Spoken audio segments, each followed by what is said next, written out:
नमस्कार दर्शक बंधु आमे विभिन्न समय सांगर बाघर को हेउ किंबा बंधु बांधव कहार बाघर हेउ किंबा जन्मदिन रे हेउ आमे जेते बेले जाई थाउ गिफ्ट खंडे नेकी जाई थाउ एवं गिफ्ट को जेते बेले आमे पैकिंग करू प्लास्टिक चिकमिक जरी रे आमे पैकिंग करू एवं गिफ्ट दे थाउ जेते बेले गिफ्ट पाइथिबा व्यक्ति जनक से गिफ्ट को खोले से जो प्लास्टिक चिकिमिकी जरी को से अलिया गदारे पकई दे थाए जहाँ फल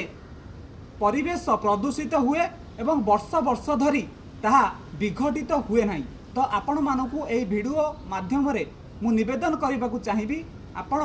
जोठिकी भी जाउचंती गिफ्ट जदि काहाकू दौचंती खबर कागज रे पैकिंग करतु कारण खबर कागज होची परिवेश और प्रकृति पई अनुकूल जिनिसटीए जहाँ फल आमे प्लास्टिक प्रदूषण को रोकिबा सहित आमे प्लास्टिक मुक्त परिवेश गठन करि परिबा।